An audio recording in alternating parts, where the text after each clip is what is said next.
Joan Jett said at your audition for her band, everything you played sounds like a hit record. One, is that the best compliment you've ever gotten? And two, how does one achieve that? Ha! That's that's one of the best compliments I've ever been given by an artist that I've worked for. That is one of them. And Joan and Cyndi also said to me, paraphrasing, when you're behind me playing drums, I never have to worry about you. Oh, In other words, I totally trust you in terms of performance. Um, when I sing, I think Cyndi said something like, when I sing, when you're playing behind me and I'm singing, you're totally with me. I never feel any tug in one tempo wise, in one way or another, like where I'm playing in front of her or behind her in terms of tempo. yeah. And the fact that the word trust was used by both of those artists, I think that's really what I strive for when I play behind an artist is a total for them to trust me what I'm doing and what I'm doing and playing. But what Joan said about the hit record, that I really I don't know how you achieve that. I mean, aside from technically learning the parts of the song that you're asked to play and playing it technically correctly in terms of tempo and in terms of the parts, I really don't know how to achieve that sounding like a hit record. Mm. You know what I mean? I mean, it's a feel thing. It's something that's it's unspoken, and you can't describe it in words. It's Yeah. difficult. No, yeah, I get that. I get that. Although what you said earlier kind of made an interesting thought about, um, I never thought about it, but now that you've mentioned it, it seems like being on stage in a band is like one of the world's biggest trust fall experiments. Like, those trust fall things you do where you supposedly fall backwards into someone else's arms. Um, and they use it for different team building exercises. It seems like a band is one of the ultimate versions of that, in that the singer is falling backwards into your beat, your groove, your rhythm, and they just have to know, well, he's going to be there, he'll catch me. Right. Right, and that's why you have rehearsals, and that's why a lot of musicians don't get the gigs they go for, because and sometimes it's happened, and I've been personal witness to this, that during rehearsals and everything is hunky dory, and there is that trust of falling backwards into somebody's arms. But once you get out there, once you get out on the road, and there's no net, so to speak, that's when stuff tends to happen, especially after a certain initial period where the musician gets used to the arrangements and doesn't have to think that much about what's coming next in terms of an arrangement. And then with that kind of knowledge, where they're not thinking about that much about what they're playing, Mm-hmm. then they tend to maybe embellish, and maybe their mind, that's the point where your mind tends to wander, where you're attracted to the girl in the fifth row, or making googly eyes at you, or you're thinking about what you're going to have to eat after the gig or whatever, or you end up playing more than you have to play. You start getting busy. So that's when the singer starts thinking, well, the falling back into the arms, you just let my butt hit the floor. Yeah. Know what I mean? So it's like, Yeah. that happens a lot. It happens a lot where, on a lesser scale, Kenny Laguna, Joan's manager, used to give us all the recorded versions of her CDs, Mm-hmm. all the recorded versions of all the material, and says, okay, guys, and hand them to the band after a show and say, okay, listen to the songs in the set on these original versions, because it's time to get back to basics. Ah. You guys You know what I started. mean? Because after a while you start getting, like I said, you get used to the whole thing. Everything becomes real comfortable. So you're apt to tend to take liberties that you really shouldn't take Yeah, after kind a of little while. veering off course, it sounds like a little. Correct. Yeah. Correct. Okay. And then also, along the lines of just being in tune with everything, you said in one of your pieces, the consistency of a groove, a pulse, it's inherent in our souls like a heartbeat, which I thought was a great way of expressing it. What I'm wondering is, though, you as a teacher, how do you get students to tap into that? How I get student, well, there is a natural ability that's called feel that you really can't teach. You could teach somebody to play the drums, technically speaking, and you could put a metronome in their ear and they can learn to play along with the metronome. But it's very hard to teach that natural feel, that what makes an artist say everything you play on sounds like a hit record. Obviously, I could have played a B-side to one of Joan's songs that happened 20 years earlier, but it sounds like a hit record to her, even though nobody's ever heard it, basically. You know what I mean? Yeah. So it's that kind of thing. What I tell my students is that we're human beings and we have to plug into mechanical time. We have to plug into our internal battery, a timekeeping battery. So how we charge that is playing along with time, playing along with machine time, whether it be metronome or click track or whatever, and practice whatever it is you want to learn to machine time. And I go into a big detailed way of rehearsing with the metronome at different tempos and what to play at different tempos or whatever, you changing values of your hands or whatever. So when you internalize that machine tempo, when you stay with it long enough where it becomes internalized, you take the machine off. Now you go play with your band. You have in your heart, you have what great feel, not great feel, but great tempo feels like. You've charged your battery. So you've rehearsed with a metronome at 120 beats a minute for 30 minutes. Take the headphones out. Now you could play that same beat and you're going to be very close to 120 beats a minute. Now you might be 119, you might be 121 because we're human beings. Yeah. And that's what makes the feel. It's like, it's not playing along with a click track on that's not feel. That's great tempo. But great tempo, consistent tempo is different than a drummer when he plays feels good.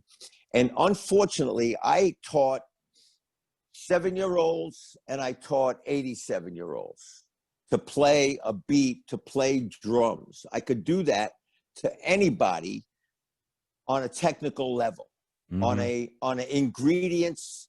Right hand does this, left hand does this, right foot, left foot, etc. I could do that. I could teach anybody how to do that. But you can't teach somebody feel.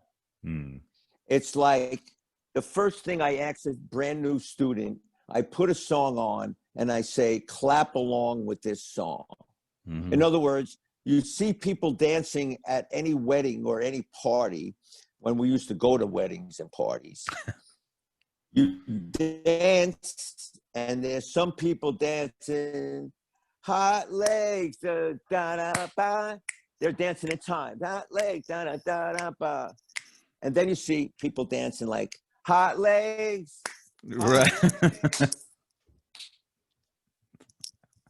No, there's no connection with the beat. They're just moving their body.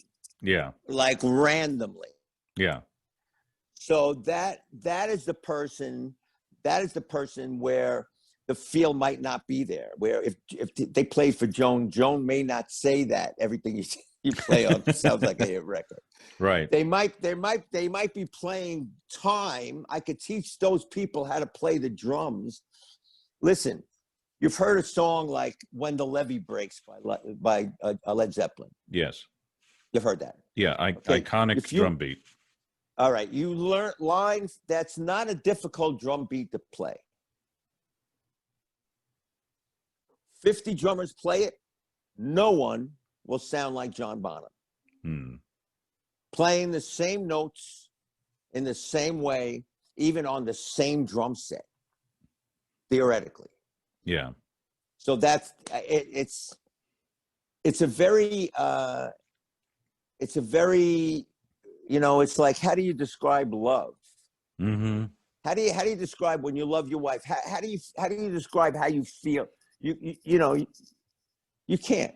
Yeah. You can't. It's one of those esoteric things that you can't. You know it when you hear it, and you know it when it's not there, but you can't put it into words what you feel. I mean, what attracts you to a certain other human being, but not another human being standing next to them? Yeah. You know Right. what I mean? Mm-hmm. It goes beyond the physical thing. It goes beyond physical attraction. It's like, there are a lot of people that I'm attracted to, but I'm not going to live with them. Yeah.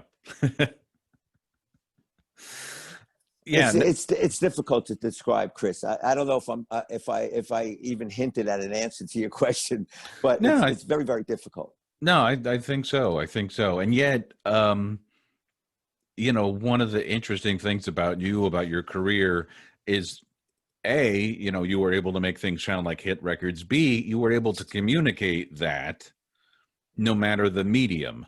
For instance, I was texting with our friend Rich Redmond, and I said, so what drew you to Sandy, as a drummer when you were coming up?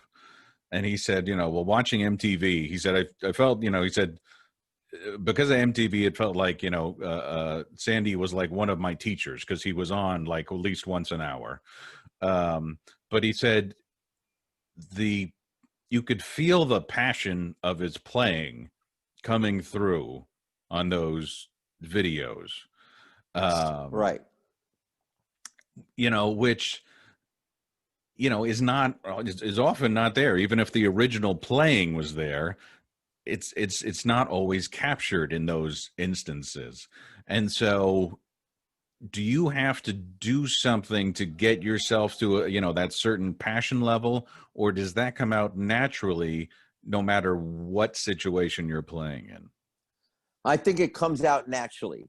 And a big part for me, see what Rich Redmond said is true, but the fact that he could recognize it, he could listen to the 50 drummers play When the Levee Breaks and know the difference between the feel. What he knows what feel is. You know why? Because he has it when he plays. Me personally, I am a stickler for preparation. And when I go into a situation where I have to play or audition for an artist or play with a band the first time after being given material to rehearse, I rehearse that material. When I feel I know that material well enough, whether it's one song or 30 songs, when I feel I know it well enough to play it in front of other people and be judged, I rehearse it another hour or another day or another 2 days. I go into a new playing situation knowing the material at hand like the back of my hand. So I could sit down, and when Joan calls a song at the audition, I could play it without having to think about arrangement, without having to think about what part is coming next. So I'm having fun. I'm not looking at a chart. I'm not listening to a click. I am playing and I'm having fun, knowing that I have the material to be played internalized. That's really important, because when you're thinking about what's coming next in terms of the arrangement of the song or what beat you got to play, oh shit, I see this on this song. How does this song start? You know what I mean? Yeah. And it's hard to play with any kind of relaxed feel Mm-hmm. when you're thinking about what's coming up next in terms Right. of the arrangement. So preparation and work ethic that has to be a given. If you want to be successful in this business, whether you have feel or not, you gotta have a good work ethic. Period. Yeah. Preparation. Okay. Okay. And then, another one of your interesting comments that I came across was you've talked repeatedly about the importance of knowing what not to play. Is that something, again, like feel, you just know it and it can't necessarily be taught? Or is that something you can teach? How do you teach the absence of something, of not hitting this rack tom at this moment kind of thing? Um, it stems from the respect of the song. Sorry. It comes from the song. In other words, I always advocate to anybody that asks me, especially to my students, that and everything I teach in my lessons is geared towards song performance. And part of song performance is playing what you need to play or not playing what you need to play. In other words, if there is space in the original song, you leave that space there. Space does not exist for you to fill it on the drums. So when you're learning a song or whether you're learning a song that's been previously recorded and you have to go audition, like I've had to do many times, the drummer played on the record. Now I'm being auditioned to play it live. I play exactly or try to play exactly what's on the record and not any more. Mm-hmm. And if I'm asked to play a little more, I'd rather be asked to play more than playing too busy and then being asked to play less. That's the kiss of death for anybody in an audition, to show all of his drummer chops. You play what you need to play, and less is more. And I always tell, don't ever make it necessary for an artist to say, don't play so much. Play what's needed for the song and respect the song. It's not about you as a drummer. You're not playing in a cocoon. You're playing on stage with 3, 4, 5 other people, or however many people. Yeah. You're a team, and part of that team is to support that vocal, the person on the microphone. And Cyndi always said to me, don't ever play anything that's going to step on my vocals. She was a great teacher when it came to songs. Don't ever step on my vocal. So I listened to that. I listened to that comment. I listened to Tom Dowd telling me, Sandy, why did you play that one full measure fill going into the chorus?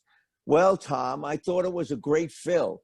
Sandy, I thought it was a wonderful fill, well executed. It was in time, everything, but that's not what I asked you.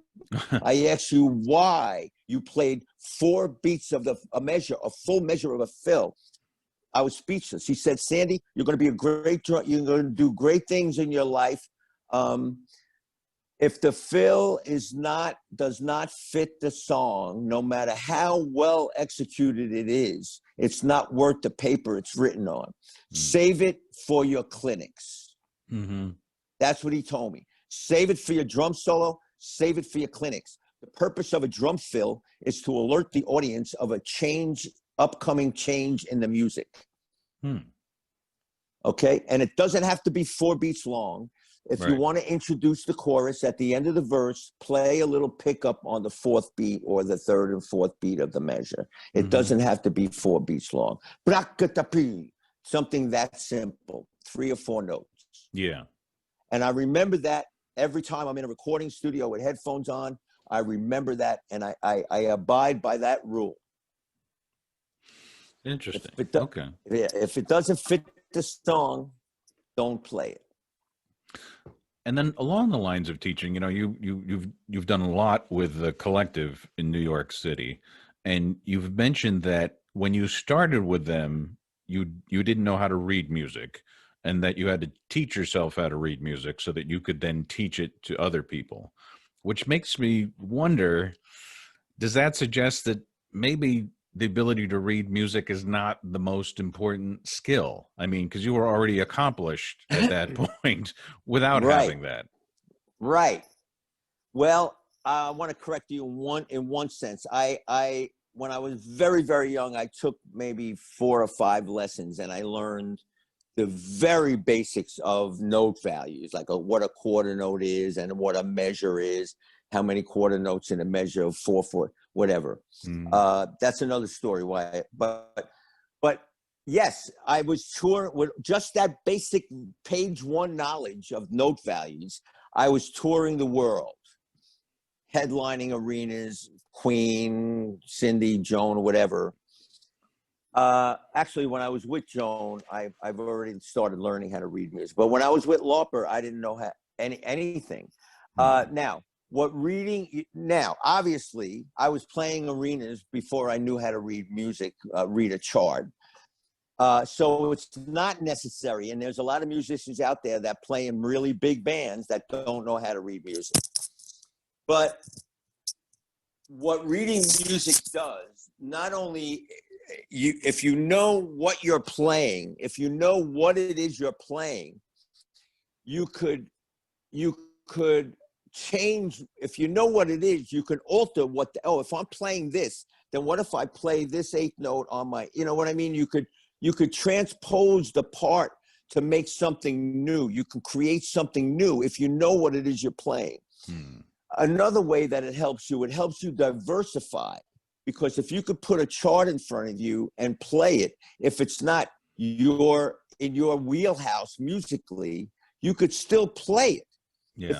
If it's a Latin tinged chart or whatever. So what it did for me after I started teaching at the Collective and learning how to read music to teach other people, and I started getting really good at chart reading, when I got calls to do a one-off gig with the Box Tops or with the Four Tops or with the Tokens or an oldies act, because there's a whole genre of people that carry, a whole bunch of bands that carry one musical director, and they hire a band in each city that they go to cut expenses. And in preparation for that, the office sends ahead to the band that's going to play with them for the first and only time.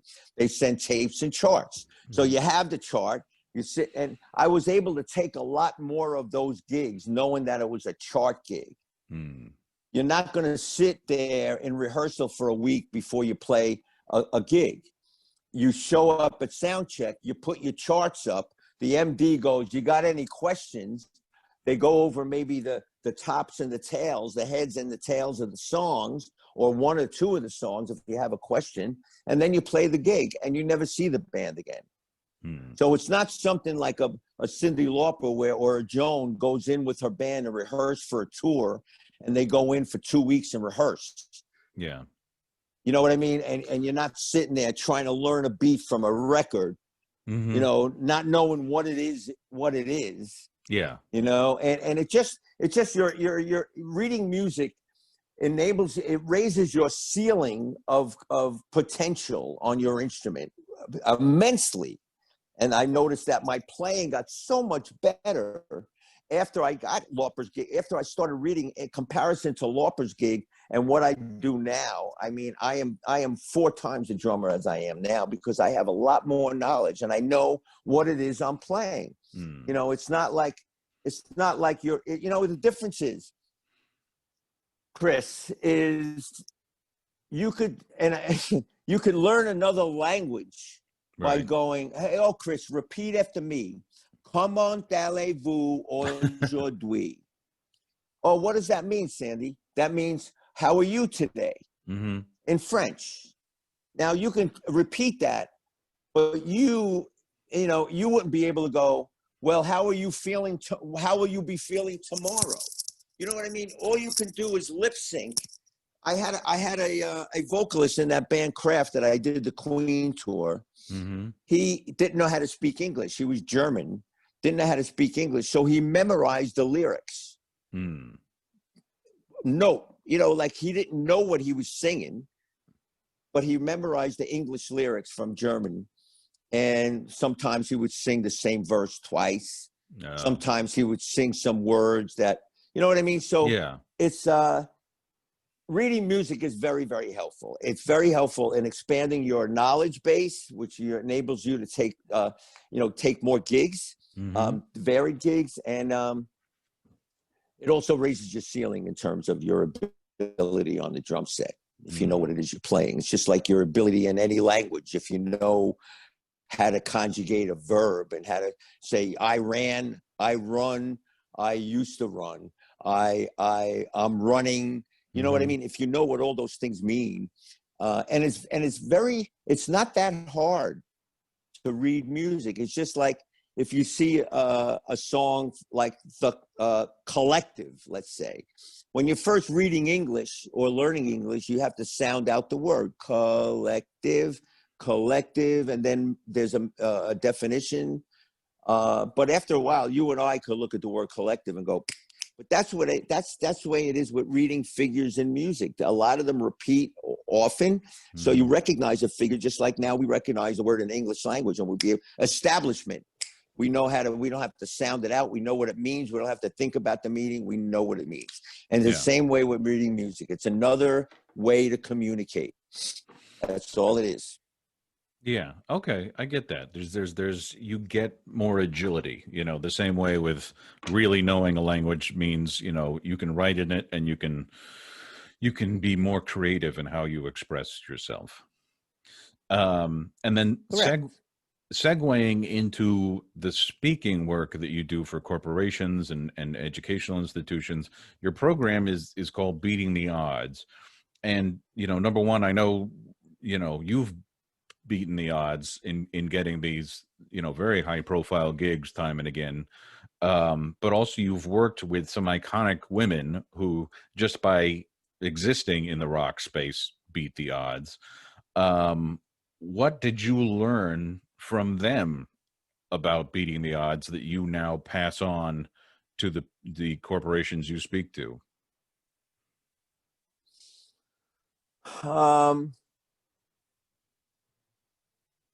Well, you look at somebody like Joan Jett and where she came from and the male dominated music business as it is today, but it was 10 times male dominating in the 70s and the G started. I learned a lot regarding her tenacity and her determination and her belief in herself.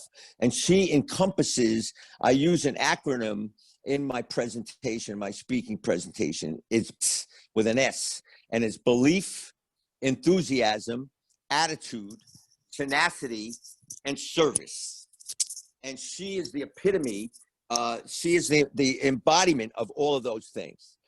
One thing that, if I may say so, that people ask me a lot, that where some males can't work or they have difficulty working with female artists, and some female artists have difficulty working with certain male attitudes. For that, because a lot of males think that they're dominant over the female, that it's not a 50-50 thing. And I got to credit, now this may have something that, how the chips fall in your life is, the universe takes care, God takes care of that. But I was raised, my dad died when I was 11. So from the age of 11, and I had two older sisters. When I was 11, my sisters were 15 and 17. Okay. All right. Now they're, so they're like 4 years and 6 years older than me. So I grew up with them with a mother and two older sisters. So basically I was raised in a house with three women. And that taught me, I saw my mother's work ethic. I saw my sister's work ethic. I saw my sisters, how they excelled in school. I had very good examples of just women in my house. So, and now, fast forward, I'm married and I have a daughter. So I'm up until my daughter moved out a year ago, I was living with two women. So I have a tremendous respect for women. I never looked, and I always had an utmost respect. If you have to be, you don't have to have any kind of heartbeat not to respect my mother. I mean, what she did, you have to have that. You know, how she, you know, after my dad died, she was 40 years old. She had a menial part-time job, a new mortgage, no life insurance. My dad didn't have life insurance. It was obviously a financial struggle for her, but there was always a hot meal on the table, commuting from work every day, but there was always a hot meal for the 3 kids. And we had, public school wasn't good enough. We had to go to Catholic private school. And where'd she find the money to do that? I have no idea. We weren't wealthy growing up. And as I said, she had a part-time seasonal job, which she was laid off for 6 months at the end of the year, but we still made it. So I tremendous respect for women, and that's why I got along with the likes of Joan Jett and Cyndi Lauper and the other singers that I work with in my career. And then you also, you know, one of the common themes that you talk about in your speaking engagements is you're very big on altruism, on empathy, on kindness. And you talk about the ways that that's benefited you throughout your career.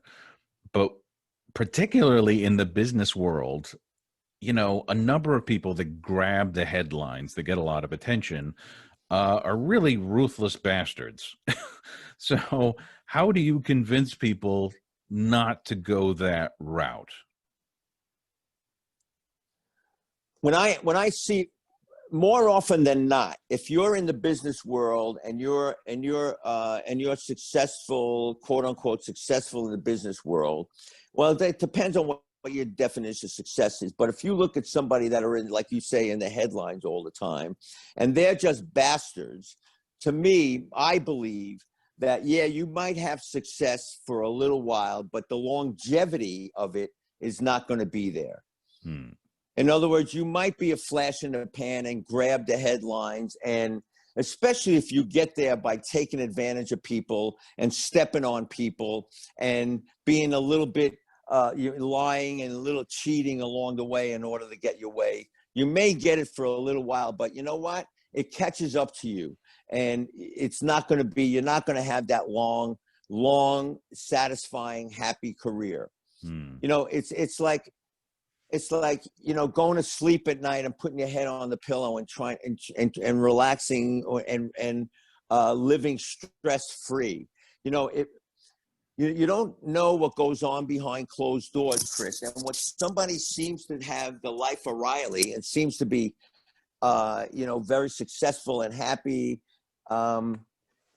it may not be that way, and it may not be that way next year, because the universe has a very strange way of evening things out. You know, where, you know, so I think the artists that you mentioned empathy and you mentioned altruism, and I always live my life, and I think I mentioned it to you once in that last interview, what my dad told me. He said, never, ever, ever let anybody, or based on your words or actions, speak badly about the Gennaro name. Always have people talk about a Gennaro, you, Sandy Gennaro, in a positive light.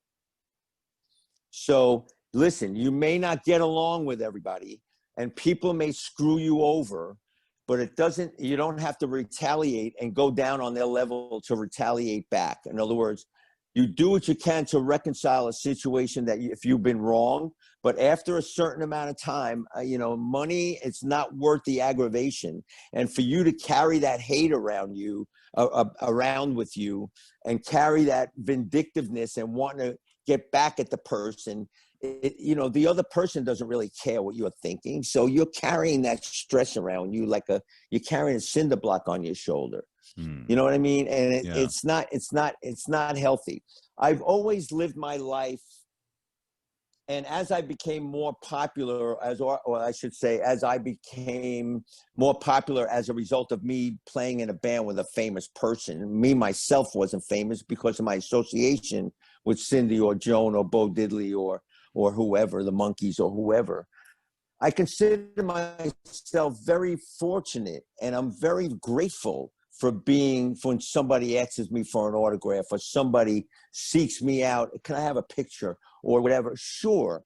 I always thought of myself as being lucky. I've always dreamed about the days where people would ask me for an autograph walking through an airport. Mm-hmm. You know, so I accommodate people like that. And as a result of going through life, and you do that without any thought of what you're going to get in return. You do it, and you make people grateful for having met you. You know how you make a person feel, because when, not to get too spiritual, philosophical, but when we leave this planet, people are going to talk about Cris, about what you did for other people. They're not going to talk about Sandy, about, oh, he toured Europe, he did this. They're going to talk about, hey, Sandy taught me this, or Sandy actually went out of his way to do me this favor. They're going to talk about what you did for them, how you changed, how you made them feel. Mm-hmm. That's your legacy. Your legacy is not going to be how much money you have in the bank. Yeah. You know what I mean? And so it goes like that. You treat people the way you would want to be treated if you were in their shoes. And I remember, you know, going up to Carmine Appice when I went to a drum clinic of his when I was like 14. Mm-hmm. And he spent time with me, and he asked me to sit on the drum set that he had in his clinic and play along with something. And he gave me some tips. And afterwards he signed something for me. And I was looking at him like, this is my idol. This is the guy I've seen on Ed Sullivan with the Vanilla Fudge. Mm-hmm. And I'm like in awe. And I always remembered that. And I remembered how good it made me feel. And now I have the power to make people feel good, because if they want my drumstick or they want my autograph or picture, are you kidding? Mm-hmm. I'm there for you, babe. And you know, if somebody's got a charity thing, Sandy, send me a signed drum head. It's for cancer awareness. Send me breast cancer, MS, whatever. I'm there. I go out of my way to do that, because I consider myself fortunate to be in that position. Not everybody is in that position, you know. It's like, and for people to go, you know, I'm not going to mention the artist's name, but it's like, you know, oh, I just want to go on the top of a mountain to Tibet. And just meditate. I don't want to be bothered at dinner anymore by people wanting autographs. Then why the hell did you record your first record in the first place? Right. You know, you don't want to be bothered by fans. I mean, yeah, there's a limit, and some fans could be like bothersome. I mean, if you know, they could go a little haywire with what they expect from somebody. You know, Yeah. It's like it's funny when I was with Pat Travers, people used to wait outside when we used to show up for sound check, and they would have a stack of records, stack of albums for Pat to sign, or stack of albums for Joan to sign. And it wouldn't be a different record. It would be like 10 of the same album. Oh. And I'm going, what, you know, what are you going to do with those? You know, that's like taking advantage of a situation. He's going to turn around and sell them, you know? Yeah, yeah. So whatever. Right, right. I hope that answers your question. Yeah. No, definitely. It reminds me of the best line I ever heard about that was from Mort Saul. He was telling a story about, he was walking down the street with Norman Lear, and this person came up and recognized Norman Lear and asked for an autograph, and he signed, and the person went away. And then Norman said, well, you know, sometimes, he said, I wish, you know, I wasn't so famous and could be left alone. And Mort said, well, if you want to be an unknown, why don't you become a writer on one of your shows? Yeah, right. Right. That's it. Yeah. And then be careful of what you wish for, you know? Right. And then, you know, finally, I'm curious, you know, as you talk to these companies, what do they need help with the most from your perspective? What do they need to hear? What do they need to learn? Repeat the beginning of that question. My headphone fell. No problem. When you talk to these companies with your, you know, beating the odds presentation, you know, and because you've talked to a variety of companies all across the spectrum, right? I'm curious, what, from your perspective, you know, what are they missing? What do they need to learn? What do they need to hear? I found that overall, overall, CEOs and managers of companies, and this is not the majority, but it's the companies that have issues, the companies that have employee retention issues, the companies that have customer service issues, the companies that have, inventory issues where stuff is returned and whatever, are always companies that don't look far enough behind the product or far enough behind the employee resume or far enough behind what the employee does day to day, or far enough beyond the spreadsheet or beyond the quarterly goal.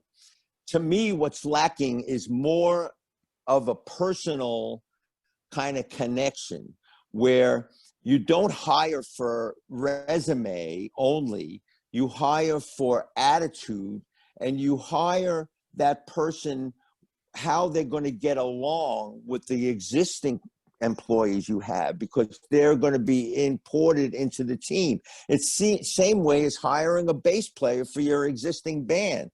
It goes beyond the technical ability, because you got to live with the person for another 22 and a half hours on a bus, in a bus, sleeping on top of one another in a bunk, not physically on top, but in bunk beds and your socks are in the aisle. And so what's lacking in with a lot of managers and CEOs is the personal connection. You have to get behind the what of the resume and figure out why. Why does that person want? How is their family? Why do you want this job? Is it just a salary? Do you want to go higher? Is this going to be a career? Is it going to be a stopgap job or whatever? So you have to figure out if you can, and the larger the corporation is, of course, the more difficult that becomes. The CEO, if they have 4,000 employees, they're not going to be friends with every one of them. But you know what? Instead of having employee of the month and select somebody randomly by how many products they sold or how many policies they sold or whatever, and putting their picture in the lunchroom, why don't you call them out at a meeting, call them out in front of the rest of their employees, and because when you recognition for their efforts is the strongest motivator. And so instead of doing that with some sort of superficial thing, send I'm running low on my battery. Are you okay? Send them a gift card to their house with a handwritten note. A gift card to take the family out to dinner. In other words, do something over and above, and they will do something over and above.